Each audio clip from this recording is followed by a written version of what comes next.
La Luciérnaga, revista radiofónica del Sindicato de Trabajadores Académicos de la Universidad de Guadalajara. ¿Qué tal, amigos? Buenos días. Ya estamos aquí en La Luciérnaga, revista radiofónica del Sindicato de Trabajadores Académicos de la Universidad de Guadalajara. En nombre de todo el equipo que hace posible La Luciérnaga, Gustavo López en los micrófonos, y agradezco la colaboración, la atención que siempre nos ha brindado de Repet, Monse Orozco, César Hernández, Andrea Mateos y Nelda Judith Danzar. Muchas gracias por todo el apoyo que nos brindan para hacer posible La Luciérnaga, este programa del Sindicato de Académicos. El día de hoy tenemos una invitación muy interesante. Vamos a platicar con el maestro Felipe Ponce Barajas. Él es académico del Centro Universitario del Sur, con una trayectoria muy particular. Ya lo verá. Buenos días, Felipe. ¿Cómo estamos? Buenos días, Gustavo. Un placer estar en este programa maravilloso. Un gusto platicar contigo, Felipe, por todo lo que conocemos de ti desde tu formación, pero particularmente por lo que estás haciendo ahorita. Vamos haciendo un recuento. ¿Qué te parece? Tú eres egresado de la carrera de Filosofía y Letras. Así es.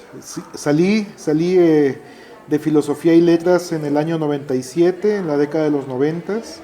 Entré ahí en el 92, en una época de mi juventud, tiernito. Y convulsa, ¿no? Y una época convulsa. Convulsa, con muchos cambios y transformaciones en el país, cambios políticos, en fin. Y bueno, entré como todo jovencito en su momento, con la intención de abocarme a los estudios. Finalmente las letras era algo que sí había ya encontrado como mi vocación. Suelo contar la anécdota de que estaba yo en la fila, ahí en el piso -1, en aquel entonces, para entregar los papeles definitivos para la licenciatura, un semestre antes de ingresar finalmente a letras, pero yo iba para la carrera de turismo, porque profesionalmente yo había trabajado en restaurantes, me encantaba el tema del servicio y quería especializarme en esos asuntos. Pero justo al llegar a la ventanilla, atrás de la última persona, decidí salirme de la fila y volver a hacer los trámites para ingresar justamente a letras, que era lo que me había fascinado casi desde siempre. No fui un lector muy precoz, porque no había muchos libros en casa, pero ya cuando hubo maestros muy cercanos que me recomendaron lecturas, que empecé a conocer ese mundo, me fui decantando realmente por esa opción, al grado de que en cierto momento pensé que pudiera ser mi opción vital, ¿no? Y lo fue. Y finalmente lo ha sido hasta el momento. Ajá. A menos que cambien las cosas en estos años, pero no creo. Bueno, la pasión la trae una arraigada, ¿no? Difícilmente se puede ir ese asunto. Si a lo mejor doy un viraje en los próximos años de mi vida, seguramente será en algo relacionado con los libros o con la literatura, definitivamente. Dicen que los que leen son gente completa, eso dicen. ¿Tú qué opinas? Bueno, sí, en cierto sentido, quizá no completa, pero con la tendencia a completarse personalmente y a completar el mundo. Nuestra realidad. Nos ayuda mucho la lectura a ser, no digo mejores, pero por lo menos a ver las cuestiones de la vida y a nosotros mismos desde otros ángulos, desde otras perspectivas, con la mirada de los otros. ¿Quiénes son los otros? Bueno, los personajes, los escritores, las opiniones de otras personas. Eso siempre entra en función con nuestras propias experiencias, y yo creo que se logran ligeras transformaciones, cambios, que yo creo que con el paso del tiempo pueden ser muy importantes en las personas y por supuesto quizá también en los colectivos, ¿no? Definitivamente. Oye, Felipe, tú das clase en el Centro Universitario del Sur. Así es. Ahí en Ciudad Guzmán, de una materia que llama mucho la atención porque pocos la conocemos y desde luego muy pocos la abordamos, ¿no? Y hablamos de la materia de, ¿qué? ¿Diseño editorial? Sí, doy dos, es diseño editorial y multimedia para los alumnos de la carrera de letras del Centro Universitario del Sur. Sí, es una materia, ese par de materias son muy interesantes. Porque nos permiten adentrarnos, aunque sea brevemente, en un solo curso, en el mundo del libro. Básicamente en en el diseño y en la elaboración del objeto material de un libro, con todas las materias correlacionadas. Digamos que el alumno abre, digamos, como una brecha con esa materia que después puede extender hacia un campo muy, muy amplio. Y bueno, la de diseño editorial da como resultado tener pues un libro como producto final, un libro físico y un libro electrónico, y diseño editorial y multimedia, una revista bien diseñada, preparada para impresión o también digital. ¿Eso tienen que hacer tus muchachos cuando terminan el curso? Sí, ¿Sí? De hecho ¿Y es un solo curso? Es un solo curso, sí, pero todo lo hacemos de manera práctica. Por suerte en el Centro Universitario del Sur hay un laboratorio estupendo, un laboratorio de periodismo. Ah, qué bien. Allí damos esa materia, es decir, los alumnos no están en el mesabanco, están frente a una computadora con los programas de edición. Entonces, desde el primer momento, desde la primera hora del curso, la clase es totalmente práctica. Y estamos practicando, estamos haciendo libros de inmediato. Es decir, ellos están ahí trabajando, conociendo los pormenores de la tipografía, cómo se planifica la edición de un libro, desde escoger el tamaño basado en el tema del papel, las medidas del papel, los márgenes, las tipografías, toda la terminología de los libros, cómo se diagrama, cómo se hacen estilos, digamos, todos esos pormenores, hasta llegar a una cubierta que le va a dar esa presentación, ¿no? Presentación muy apropiada a nuestra publicación. Y una vez terminado, digamos, los pasos para hacer un libro impreso, pasamos a convertirlo en una obra electrónica, que ellos se encargarán de distribuir con las plataformas electrónicas actuales. Que no es el simple PDF.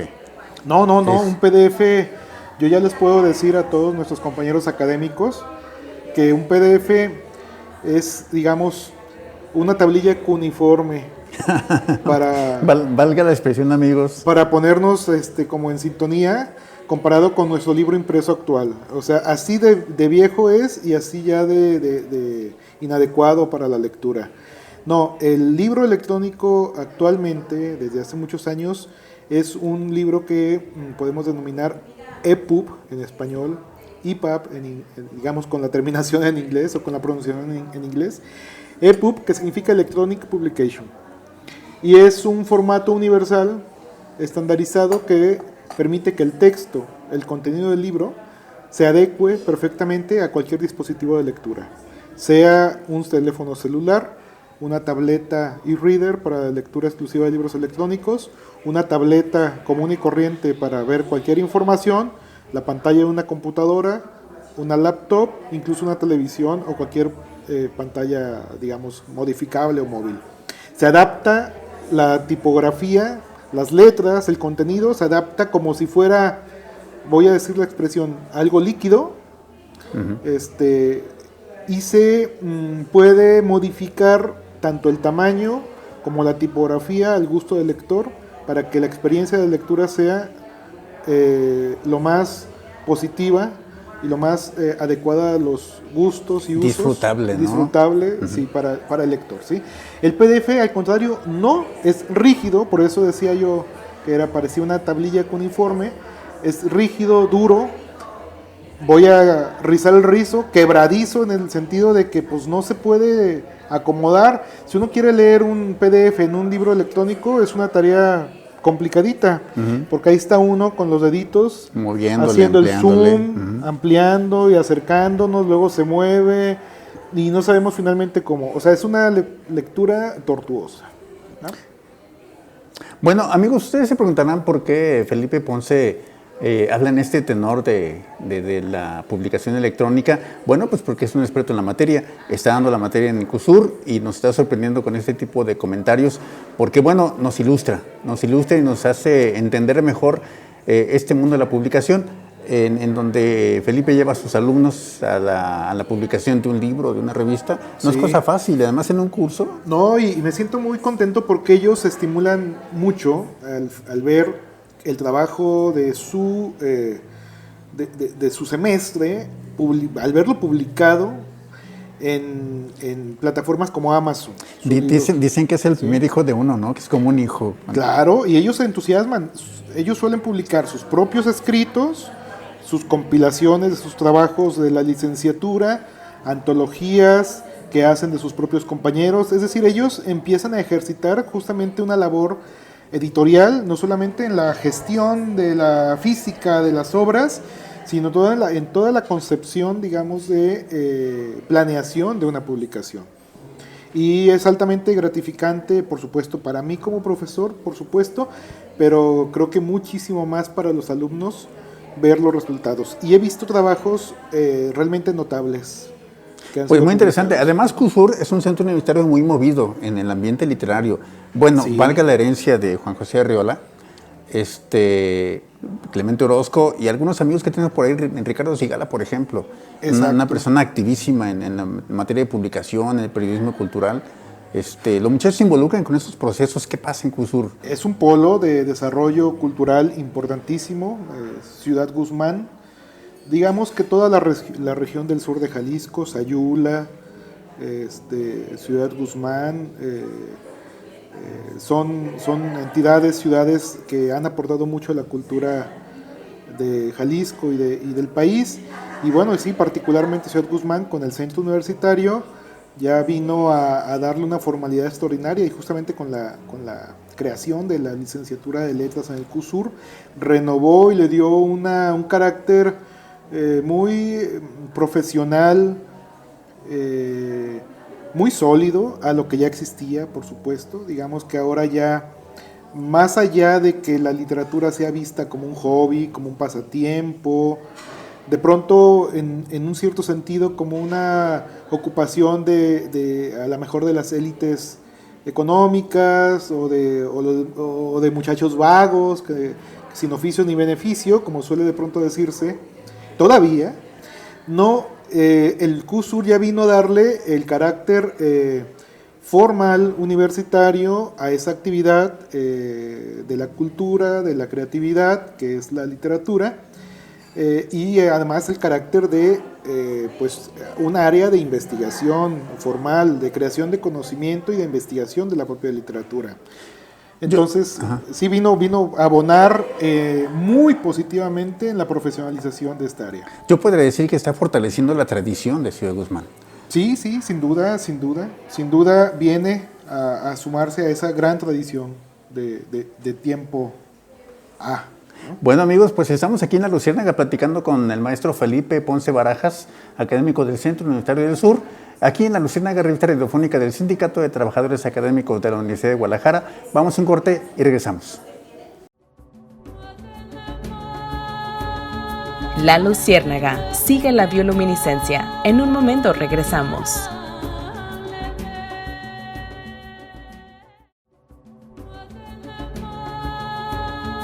La Luciérnaga, sigue las bioluminiscencias.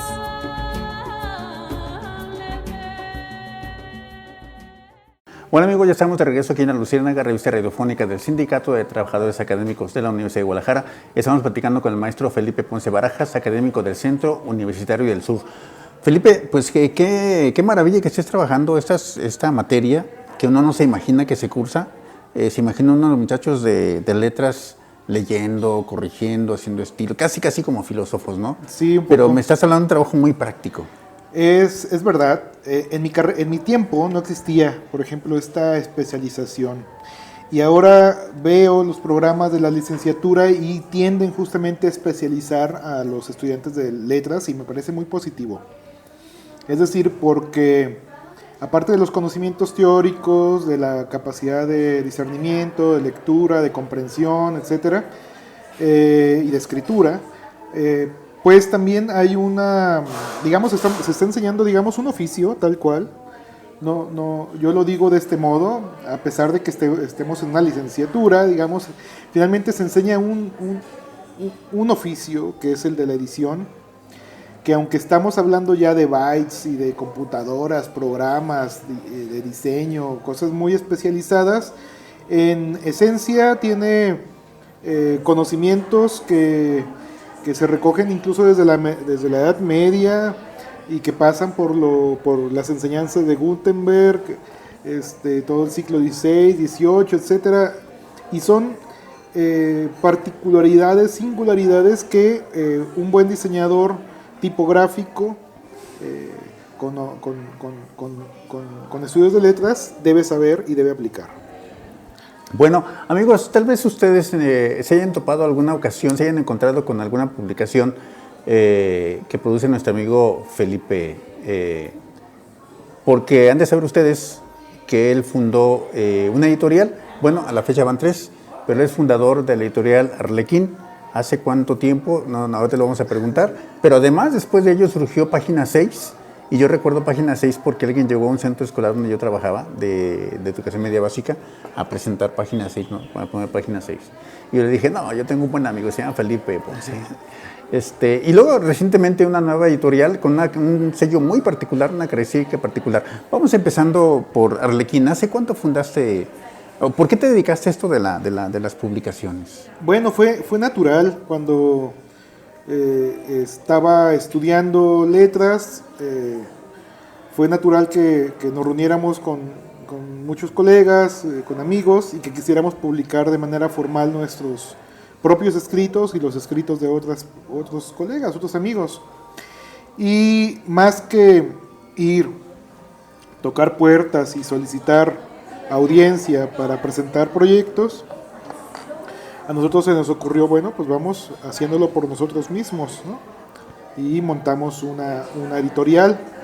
Hicimos al principio una cooperativa, una serie de amigos que convivíamos en ese momento, una especie de cooperativa, y le empezamos a publicar, o sea, dábamos una lanita cada mes y de pronto publicábamos una obra, ¿no? Y así fue funcionando. Ese modelo se agotó muy rápidamente, después le dimos un carácter más formal, fuimos aprendiendo a emprender, no sabíamos nada, digo, yo no tenía familia de emprendedores o de personas que me dijeran hazle así o de este modo, de este otro, sino que fuimos viendo, ensayando, probando, y al final de cuentas hicimos la editorial con un modelo ya más empresarial.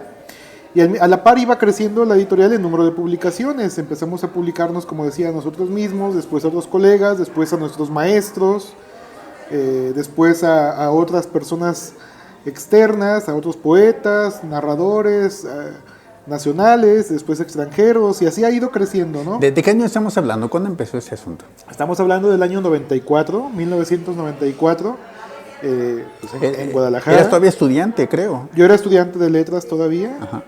Y en ese momento se fundó la editorial y empezó a adquirir cierta relevancia. ¿Por qué? Porque se presentó ya como una editorial con una clara identidad, con una clara idea de establecer un catálogo. Y bueno, sobrevivió a los 3, 4 o 5 publicaciones, que es el promedio de sobrevivencia, digamos, de revistas y de editoriales, que no llegan al 4º o al 5º número. Nosotros en la actualidad te puedo decir que ya hemos publicado más de 200 títulos en físico, más de 100 libros electrónicos y una veintena de audiolibros, ¿no? También audiolibros. También audiolibros, sí. Platícanos de Arlequín. ¿Cuándo nace Arlequín? Bueno, Arlequín es justamente lo que acabo de mencionar, en el 94. ¿Ese era el colectivo? Sí. Arlequín nació de forma colectiva. Ajá. Se fue transformando, ahora es una empresa privada, ya la dirigen solamente los socios, es mi esposa y yo, Elizabeth Alvarado y yo somos los codirectores de la empresa. Esto sucedió más o menos en 2007, entonces llevamos ya 13, 14 años al frente de la editorial con este nuevo modelo. Y bueno, la editorial ha ido creciendo, como te decía, tanto en publicaciones como en modelo y forma de ser. No ha tenido una idea lineal. Digamos, si alguien se dedicara como a investigar todo este proceso, pues se dará cuenta que fue un proceso también de aprendizaje, ¿no? en el que, bueno, la editorial pues sí se ha proyectado y ha crecido ampliamente. Una de las factores importantes, bueno, primero el privilegio de tener buenos lectores y la ayuda de los lectores y de adherentes y amigos de la editorial, nuestros propios maestros que en su momento fueron muy generosos con nosotros para darnos sus publicaciones, como ya decía, los lectores, los apoyos que hemos recibido a nivel federal en algunos momentos, y por supuesto la presencia en correspondencia con la Feria del Libro Internacional, que nos ha permitido realmente crecer e internacionalizar la actividad, ¿no? Has tenido publicaciones locales, universitarias, desde luego. Alguien les llama endogámicas, yo digo que malamente, pero bueno, has tenido publicaciones universitarias, sí, del Estado a nivel nacional, sí, y has tenido también publicaciones internacionales. Sí. Sí, en la editorial, han publicado, digamos, en el ámbito universitario, profesores universitarios que nos han propuesto sus obras. Aquí no creo que sea endogámico en ningún sentido, puesto que nuestra entidad es una entidad particular que hace una labor de extensión y de difusión amplia, y máxima ahora que contamos con la distribución de los libros en formatos electrónicos, que no solamente están en una plataforma, sino que están en todas las plataformas conocidas, y no solamente bajo un modelo de negocio, sino en bibliotecas, en servicios en streaming, es decir, por suscripción o en venta y descarga. Entonces sí, hemos publicado a varios académicos, hemos publicado algunas obras que estaban, por ejemplo, no es la palabra, digamos, descatalogadas en el sentido de que se había agotado la primera edición. Hacemos una segunda edición con las reformas necesarias y la volvemos a lanzar al mercado. Hemos publicado, sí, autores y académicos nacionales también e internacionales. Tengo entendido que tienes una colección muy importante que has publicado. Yo recuerdo que era CUSUR o CUNORTE, o los dos. No, mira, sí publicamos, ¿sabes? Hay una serie de libros que publicó Arlequín en colaboración con el CUSEA, con el INESER, que es una serie de libros que han aparecido allí. Hemos hecho también coediciones con CUSUR, también hemos publicado ahí académicos. Hemos recibido algún apoyo o algún convenio de coedición con algunas entidades de la Universidad de Guadalajara. Cuando se dan esta posibilidad de unir esfuerzos, digamos que los resultados siempre han sido muy positivos, ¿sí? Y estamos muy, digamos, receptivos a las nuevas propuestas que puedan surgir, por supuesto. Has publicado también para el Centro de Ciencias Sociales, Centro Universitario de Ciencias Sociales, aquí en Guadalajara. Aquí, sobre todo, fíjate que hemos puesto a nuestros servicios, digamos, o nuestros conocimientos al servicio del centro universitario. Más bien hemos ofrecido esos servicios a través de otra de nuestras editoriales, que es Editorial Página 6, sobre todo ahí. ¿Qué hace Página 6? ¿Cuándo surge Página 6 y qué hace? Página 6 surgió en 2009, justo después de que, digamos, Arlequín cobrara mayor relevancia y de que nos solicitaran muchos servicios editoriales por Arlequín, pero que creaban cierta confusión. Es decir, en Arlequín hay un catálogo definido, sobre todo literario y temas, digamos, de interés académico, como filosofía, sociología, ensayos de corte de investigación, y a veces personas que querían que hiciéramos su libro creían que se iba a publicar en Arlequín, pero solamente querían el proceso de edición. Entonces nosotros nos vimos en la necesidad de crear un nuevo sello muy versátil que pudiera satisfacer esas necesidades sin que implicara la publicación o en la editorial, que digamos literaria, ¿sí? A ver, amplíenos ese punto. Solamente querían la impresión, pero eso quiere decir que no hay un sello editorial. ¿No querían sello editorial? ¿Cómo está el asunto? Hay entidades que ellos incluso tienen sus sellos editoriales, por ejemplo, como la propia Universidad de Guadalajara, que solamente nos manda a hacer una corrección. o un diseño de cubierta, o una exportación como libro electrónico. O particulares que querían alguno de estos procesos, pero que de pronto decían, pero me lo vas a publicar en Arlequín. Le decíamos, no, es solamente un servicio editorial que le voy a prestar. Bien. Entonces necesitábamos crear un sello distinto para diferenciar muy claramente de lo que estábamos hablando.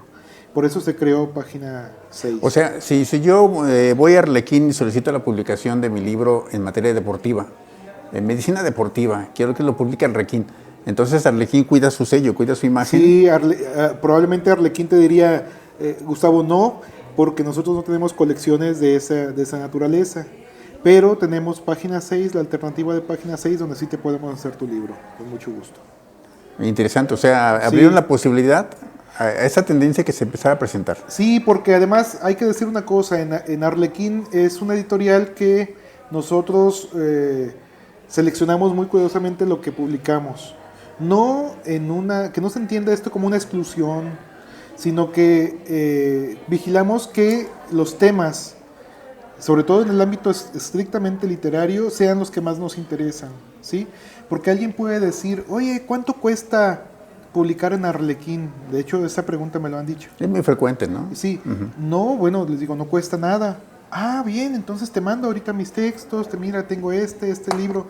Sí, pero claro, no cuesta nada, pero lo vamos a seleccionar nosotros. Nosotros vamos a invertir en la publicación de la obra, pero solo en aquellas que nos interesen mucho, nos gusten. Allí nosotros invertimos nuestro dinero en ese tipo de obras. En cambio, en Página 6 es una empresa de servicios, es decir, allí se cobra todo lo que se hace. En Arlequín podemos no cobrar, ¿sí? O sea, publicamos lo que nos interese, claramente. Hay otros libros que, claro, necesitamos el apoyo de las entidades para poderlos publicar, ya sea que su naturaleza, como libros, exige un trabajo editorial muy complejo, que tú sabes que no es lo mismo de pronto corregir una novela a un libro de ensayos o múltiples referencias, que hay que corroborar perfectamente bibliografías, etcétera, o que su edición tenga unos requerimientos que nosotros no podemos cumplir, como ya sea un tiraje muy específico, etcétera. Bueno, ahí requerimos el apoyo institucional, sin duda. Bueno, amigos, estamos platicando con Felipe Ponce, Barajas, dice Andrea. El maestro Felipe Ponce, él es académico del Centro Universitario del Sur y nos está platicando sobre toda la riqueza que hay en la publicación y en la edición del libro universitario y no universitario. Vamos a un corte y regresamos, estamos aquí en La Luciérnaga. La Luciérnaga, sigue la bioluminiscencia. En un momento regresamos.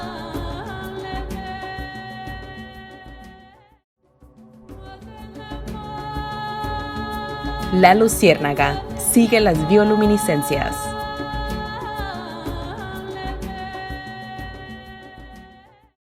Bien, amigos, ya estamos aquí de regreso en La Luciérnaga, revista radiofónica del Sindicato de Trabajadores Académicos de la Universidad de Guadalajara. Estamos platicando con el maestro Felipe Ponce Barajas, académico del Centro Universitario del Sur, sobre un tema interesantísimo, la cultura editorial.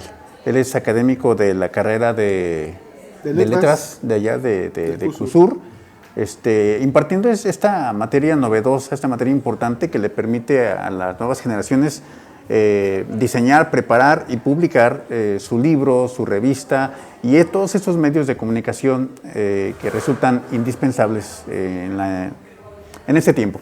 Felipe, vamos a platicar de esta nueva editorial que me estabas platicando fuera de micrófonos, que acabas de diseñar, porque tiene una tarea muy específica que me parece relevante, me parece importante. Sí, es una editorial que lanzamos días antes de esta pandemia que nos ha transformado completamente en esos últimos meses, pero alcanzamos a hacer el lanzamiento. Estuvo aquí nuestra asociada Rosa Serra, y junto con Elizabeth Alvarado y yo creamos este capítulo mexicano de una editorial que se llama Memorias Ediciones. La sede original está en Barcelona y nosotros nos encargamos de lanzarla en nuestro país como Memorias Ediciones México. Y es una editorial especializada en la redacción de libros de memorias o autobiografías. y por supuesto en su publicación. Aquí lo novedoso es que las personas que quieran contar su vida no necesariamente deben tener conocimientos de escritura, de redacción, simplemente deben alistar sus recuerdos, hacer memoria, ver fotografías para recordar y estar afinando todos aquellos detalles de su vida, porque nosotros le mandamos a un biógrafo que será un escritor o periodista de ya solvencia, de amplia trayectoria, con una edad vital importante para que pueda dialogar correctamente con estas personas que generalmente suelen ser mayores y con la habilidad necesaria para conversar y quizá jalar el hilito de la vida y de las historias para poder llegar a ser la biografía de esta persona. Esta biografía la firma la persona que la está narrando en primera persona, es decir, el biógrafo no suplanta la autoría, es decir, el autor es el personaje. Es la persona, sí, es su autobiografía. Y claro, el crédito de la persona que entrevistó queda ahí muy pequeñito, por allá en la página legal, como debe ser, darle el crédito, pero realmente, obviamente las vivencias son de la persona. Nada más el biógrafo, ¿qué hace el biógrafo? Plasmarlas de manera ordenada, coherente, elegante, de una prosa muy legible, en el formato del libro, ¿no? Esa es la novedad de esta editorial, que es un modelo que no existe en nuestro país, que estamos lanzando en este 2020 y que hemos percibido también que hay una necesidad de contar. Bueno, originalmente, Felipe, cuando todo el mundo decimos quiero publicar mi libro, siempre pensamos en nuestra historia, ¿no? Sí. Siempre pensamos en lo que me pasó, en lo que me aconteció. Estamos en el programa de radio para Radio Universidad, pero voy a mostrar, este es un ejemplar de esta editorial, Memorias México, Memorias Ediciones, Capítulo México, que produjo ya Felipe, y Corazón de León, Historia de un gigante de El Bierzo. ¿Esa es la primera publicación que hacen? Es una de las publicaciones que aparecieron en Barcelona, en España. Ajá. Sobre todo de una persona muy, muy interesante, justamente de la región del Bierzo, que bueno, contó su vida a nuestros colegas de allá, y que bueno, lo tenemos aquí en México porque es uno de los ejemplos de lo que podemos hacer con nuestros connacionales, ¿no?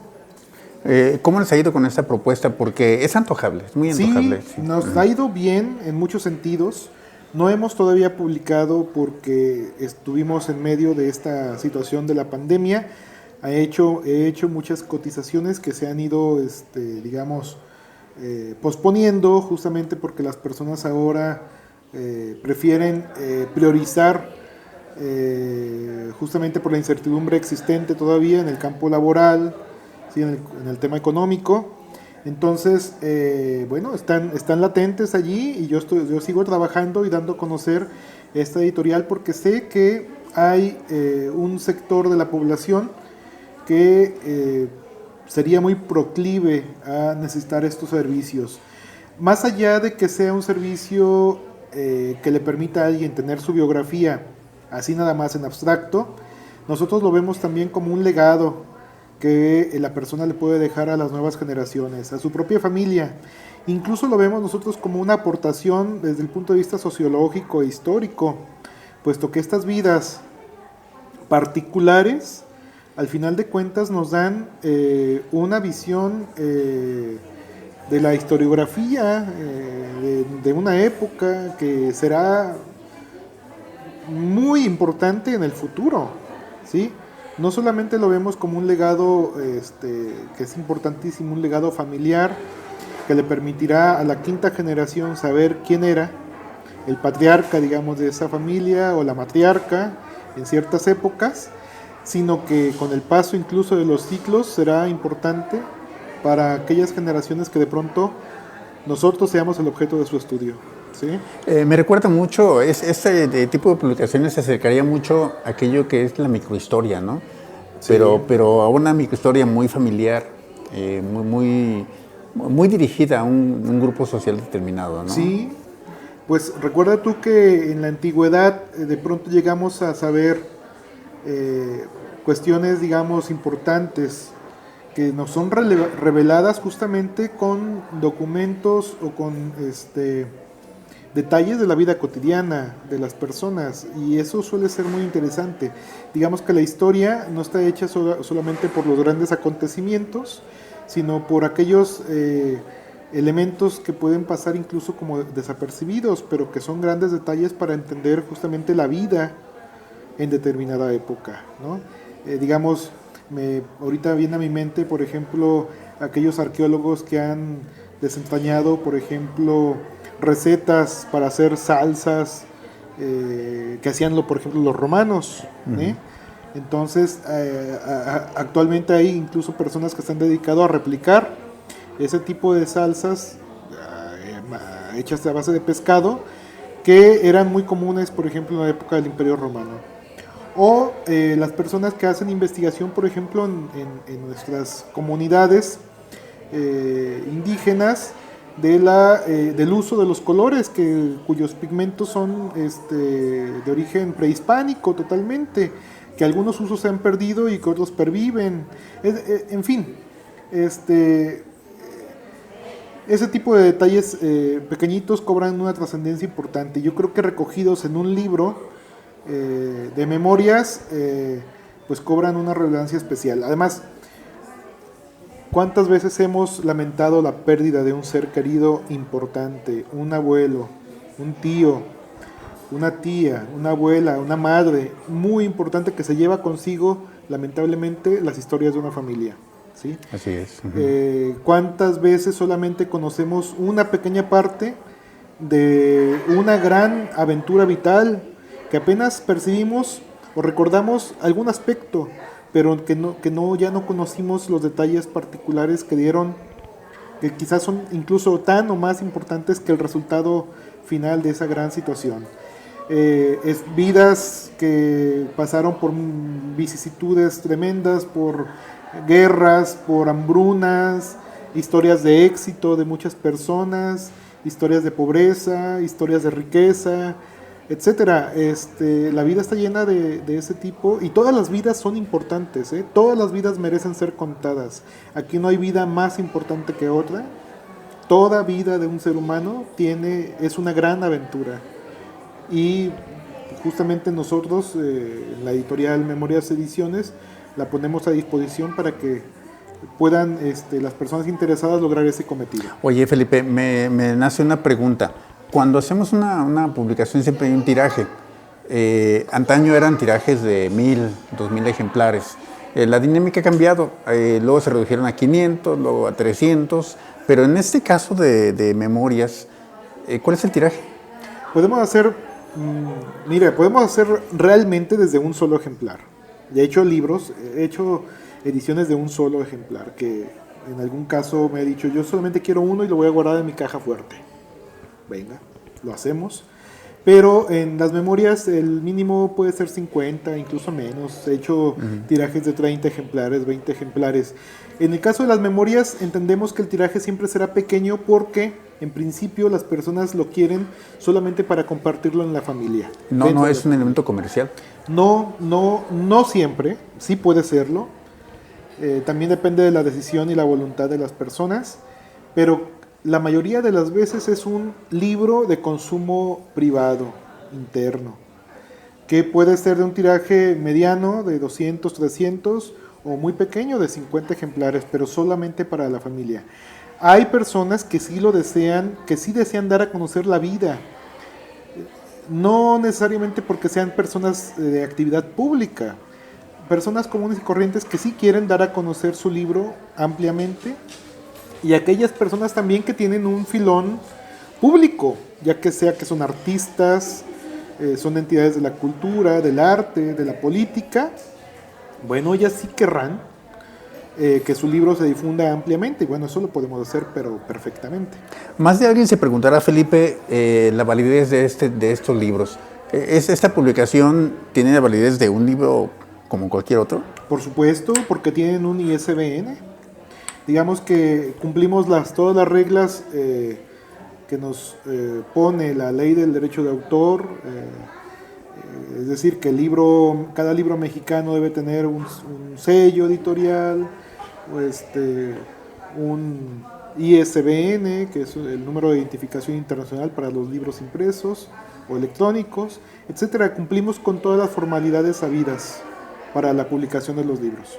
Bueno, pues amigos, esta es una nueva propuesta, es una propuesta interesante, porque siempre que pensamos en publicar, siempre que quiero hacer mi libro, estamos pensando precisamente en todos aquellos avatares que hemos transcurrido en la vida, lo que nos costó ingresar a la Universidad de Guadalajara, cómo nos formamos, a quién conocimos, con quién convivimos, claro, quiénes fueron nuestros maestros.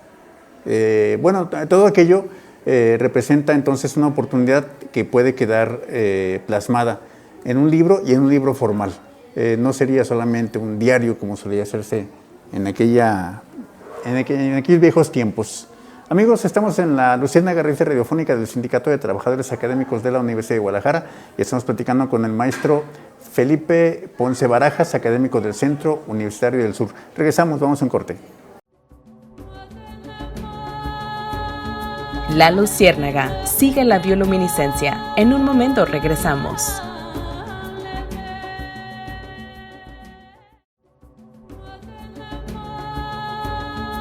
La Luciérnaga sigue las bioluminiscencias.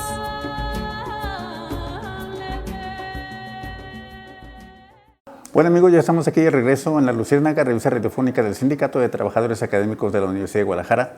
Estamos platicando con el maestro Felipe Ponce Barajas, académico del Centro Universitario del Sur, y estamos platicando sobre la cultura de la edición. Él es académico, él da clase de la materia de edición. Diseño editorial y diseño editorial y multimedia. Bueno, lo que implica toda una cultura con respecto a la publicación de libros, de revistas, de publicaciones periódicas, de publicaciones no periódicas, ensayos y todas estas cuestiones. Es importante la cultura editorial porque todos somos consumidores de historia, de ciencia, de literatura, en fin. Y hasta ahorita hemos comentado tres empresas que ha fundado Felipe. Una es Arlequín, la primera. Después tenemos Página 6 y ahora tenemos esta última que nos mencionó sobre las biografías. Memorias Ediciones. Memorias Ediciones, capítulo México. Muy interesante. Pero hay un tema muy particular, amigos, y es la supuesta muerte del libro. Se ha hablado mucho que con el nacimiento de las redes sociales, que las tecnologías iban a sepultar el libro. Pues no, es este elemento cultural, pareciera ser que está vivo, yo diría que está vivo, porque se adapta a las nuevas condiciones. Vamos a hablar entonces del libro electrónico. Cuando platicamos con algunos autores universitarios, a veces nos quedamos con la idea de que hacer un libro electrónico es hacer una copia, un PDF del libro y lanzarlo como presentación de esto. Pues no, el libro electrónico, el libro en los medios electrónicos es toda una cultura. El EPUB es un libro, sí, es un formato de libro. ¿Hay otros más? Sí, hay otros más, pero el formato EPUB es, digamos, el más universal, el que ha significado un esfuerzo, digamos, de acuerdo entre muchas entidades internacionales para que este formato, con sus mejoras constantes, sea el que se privilegie en todos los dispositivos y en todas las formas de lectura electrónica. Sí, es un formato muy líquido, lo voy a decir de esta manera, porque permite que las palabras contenidas en un libro, en el libro electrónico, se adecuen, por eso le llamo yo que es un formato líquido, se adecuen al continente, que es, digamos, la pantalla, ya sea de un teléfono celular, un e-reader, una tableta, laptop, computadora misma, sí, cualquier dispositivo. Yo suelo recomendar que se lea en los e-readers o lectores de libros electrónicos que no tienen reflejo y que no tienen color. Es decir, la tinta es negra y es tinta electrónica y es modificable en su tamaño y en su forma de la tipografía. Esta es otra de las ventajas de los libros electrónicos EPUB, ¿sí? ¿Qué ventajas tiene? Pues miren, a ver, nosotros ahora, mi esposa y yo estamos mi esposa está en un taller de lectura de la propia Universidad de Guadalajara, que es el de la librería Carlos Fuentes, y allí cada quincena están leyendo libros. Bueno, pues nos llega la noticia, ahora vamos a leer este libro. Pues ¿dónde está? En tal editorial. ¿Y dónde lo conseguimos? Y ahora en la pandemia, que no había librerías abiertas, pues conseguíamos el libro con 2 clics en el libro electrónico, ¿no? En el e-reader. Ya nosotros conectados en este caso al sistema de Amazon, que es, digamos, la empresa más grande. No es la más importante, hay muchas otras empresas como Kobo o las librerías como Gandhi, etcétera, etcétera, que proveen de estos servicios y de estos libros, ¿no?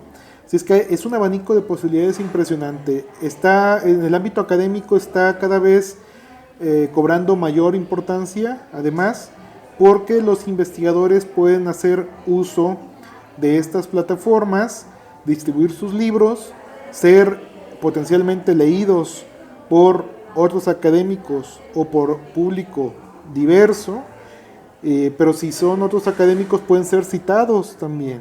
Que es uno de los intereses de la investigación. Haces tu publicación y esperas la citación. Sí. Y aquí el reto es, bueno, ¿y cómo se informa que fue citado, que fue revisado? Claro, porque si un libro nada más lo imprimes con 300 ejemplares, que es lo más común del mundo, y esos 300 ejemplares se los lleva el académico a su casa, pues ¿quién se va a enterar que publicó esos libros? Solamente... O ya lo verás vendiendo libros por los pasillos de la universidad o en los congresos, ¿no? Sí, digo, y no está mal, está bien en los congresos, por supuesto, pero entendamos que el alcance es muy, muy limitado. Uh-huh. En cambio, en el libro electrónico, por ejemplo, en los servicios que provee mi empresa, que es Página 6, el libro puede llegar a bibliotecas de muy diversa geografía, es decir, la Biblioteca Santiago de Chile, bibliotecas españolas, en países de lengua donde no se habla español, también llega, donde hay convenios, o puede estar en servicios de lectura por suscripción. Es decir, por ejemplo, algunos académicos a los cuales les he hecho su libro en estos momentos de pandemia ya suman, por ejemplo, miles de descargas de sus libros. Ayer nada menos estaba dándole cuentas a una periodista que hizo justamente un libro sobre el tema de la tanatología y cómo recuperarse después de la pérdida de un ser querido. Cuenta sus experiencias. Ese libro lo lanzó el día 4 de julio. A la fecha del día de ayer, por ejemplo, que estamos a mediados de agosto, contaba casi 6,000 descargas. Muchísimo. 6,000 descargas. ¿Y en dónde? Sobre todo en Colombia, curiosamente. Y ella sorprendida me decía, oye, pero yo no tengo conocidos en Colombia. Pero en Colombia sé que hay una cultura de libros electrónicos mayor que la que tenemos desgraciadamente en México. Colombia, Chile, en Argentina, en España, en Venezuela, en Estados Unidos, en Dominicana, en Alemania. Es decir, estaba su libro causando cierta atención en esos países. Luego, ¿qué pasa con esas descargas? Son descargas de libros electrónicos muy bien cuidadas, en el sentido de que se descarga un dispositivo de lectura, puede ser teléfono, los que mencioné, tabletas, pero ese libro que se descarga no se puede volver a reenviar, ni se puede cortar, ni se puede pegar, ni se puede copiar. No se puede hacer, digamos, un uso distinto al de la lectura. En ese sentido, el libro está protegido, tiene un candado que llamamos DRM. Es un poco como las películas que vemos en las plataformas como Netflix. Vemos una película, la vemos en nuestra televisión, pero no significa que nos apropiemos de ella, o que la grabemos, o la guardemos, o la distribuyamos a alguien más, ¿no? Uh-huh. Simplemente la leemos. Es un poco lo mismo acá, ¿sí? Entonces, esta publicación no la puedes guardar tú. La puedes leer, pero no la puedes guardar. Digo, si la compras es tuya Haces tu libro para electrónico. Siempre, sí, para siempre, digamos. Pero lo que no se puede hacer es, y se puede, bueno, la quiero prestar para que la lea otra persona, le presto el dispositivo a aquella otra persona.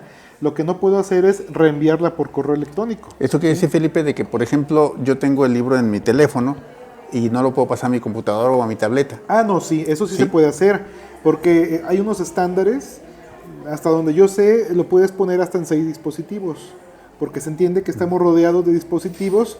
Puedes relacionar la cuenta de suscripción a tu plataforma, de preferencia, y puedes relacionar tu teléfono móvil, el e-reader, la computadora, y en esos dispositivos, claro, los que tú controlas, los puedes leer, por supuesto. Una nueva cultura de la publicación, una nueva cultura de la lectura. Sí, pero es una cultura nueva, pero no es distinta a lo que conocíamos antes. Es decir, Déjame platicarte, Felipe, la experiencia que tenemos por ahí en el Centro de Ciencias de la Salud, cuando platicamos con algunos autores y nos entregaban su libro, por ejemplo, en hojas ya impresas, en tamaño de carta, las páginas numeradas, es más, diseñada hasta la portada, ¿no? Ellos hacían prácticamente el libro, tenían esa cultura, ¿no? Y era muy complicado decirles, usted nada más tenemos el texto en tamaño de letra, etcétera, etcétera, y nosotros lo acomodamos. Pero eso en el formato electrónico ya no existe. No, ya no existe, se pierden esos, digamos, pretendidos diseños editoriales que, digamos, en el papel tienen una función muy clara, que es leer cómodamente, que esa misma función está presente en los libros electrónicos, con las modalidades de que el lector, la persona que lee, puede modificar a su antojo y a su gusto, ya sea una tipografía grande, es decir, para las personas incluso que tienen cierta debilidad visual, bueno, pueden crecer la tipografía, hacer una tipografía de plano enorme, para leerlo con comodidad, o quien lea con solvencia un texto con tipografía muy pequeñita lo puede poner así. Sí, esas cuestiones, digamos, ya no son un problema y están adecuadas a la voluntad de las personas. Oye, Felipe, nos queda ahí un poquito tiempo. Sí. No quiero dejar de preguntarte, ¿qué es más caro? ¿Qué tan caro es publicar en electrónico, en impreso? No. Hablaste de plataformas, de colocar el libro en plataformas. Yo como académico quiero publicar mi libro y lo quiero colocar en plataformas. ¿Es más caro? No. ¿Es un reto? ¿Qué es? Es mucho más barato, mucho más barato. Digamos que, por ejemplo, lo que usualmente yo cobro es la exportación, es decir, la conversión al libro electrónico. Y de hecho la transmisión, digamos, la distribución es realmente, digamos, esa no tiene costo, no cobro membresías ni nada por el estilo, sino que, bueno, si lo venden es un porcentaje de la venta, ¿sí? Nada más. Y no es un modelo el más accesible en este momento. La edición se ha ido, digamos, de algún modo abaratando en la impresión. Sigue siendo alto la corrección y el diseño, puesto que son elementos en donde actúa un factor humano y un conocimiento muy amplio. Digamos, quien lee debe tener un conocimiento de la lengua profundo. Y en ese sentido la corrección y eso, más que abaratarse, ha ido creciendo porque se está valorando cada vez más el trabajo humano. Pero en otro sentido, lo que sí se ha abaratado, digamos, es la distribución de lo electrónico, porque las plataformas electrónicas ya están, funcionan y están pues al alcance de todos. Y eso cada vez es, sí, relativamente más accesible, barato para todos, ¿no? Muy bien. Felipe, una última pregunta. Yo quisiera preguntar más, creo que vamos a dejar un programa pendiente, ¿qué te parece? Con Para hablar de la gusto. publicación electrónica, porque me estoy quedando con muchas dudas. Pero bueno, tengo entendido que tienes entonces un catálogo de publicaciones en Arlequín, interesante, inclinándose a la literatura. Sí, Sí, así ¿dónde es. podemos consultar ese catálogo? Está en arlequín arroba, el correo electrónico es arlequín.mx para quien quiera establecer contacto. La página web es www.arlequin.mx. Esa es nuestra página web, ahí está todo nuestro catálogo, lo pueden revisar, se puede comprar y se manda a domicilio sin ningún Ahí en la problema. página te solicitamos. Se puede comprar, es muy fácil, se siguen los pasos, se compra y se genera una orden. No hay que dar números de tarjeta ni nada, se genera una orden que uno puede ir al banco, al Oxxo, o pagar uno mismo desde sus dispositivos digitales, que quienes ya tienen cuenta en su teléfono lo pueden hacer, o ir al banco también, ¿no? Y todo esto se genera automáticamente y se mandan los libros por mensajería o se entregan vía mensajero en la zona metropolitana de Guadalajara. Bueno amigos, pues esta es la conversación con Felipe Ponce Barajas, académico del Centro Universitario del Sur, y toda esa propuesta que nos hace en materia de cultura editorial, en la cultura para la publicación. Ya hablamos de 3 tipos de publicaciones: la biográfica, hablamos de la publicación tradicional que venía haciendo con Arlequín, y los servicios editoriales, que luego es un tema importante comentarlo para diferenciar qué es lo que contratamos, qué es lo que queremos, si queremos la corrección, el diseño editorial, si queremos la distribución, en fin, todos esos elementos. No deje de leer, no deje de revisar las publicaciones que tiene Felipe en su página en Arlequín, y bueno, ya lo dijo él, se lo puede llevar hasta domicilio. Muchas gracias, Felipe. Gracias a todos ustedes, y una felicitación a todos los compañeros del sindicato de académicos. Un placer haber estado con ustedes, amigos, con Felipe Ponce. Esta es la Luciérnaga, revista radiofónica del Sindicato de Trabajadores Académicos de la Universidad de Guadalajara. Nos vemos a la siguiente. La Luciérnaga, revista radiofónica del Sindicato de Trabajadores Académicos de la Universidad de Guadalajara.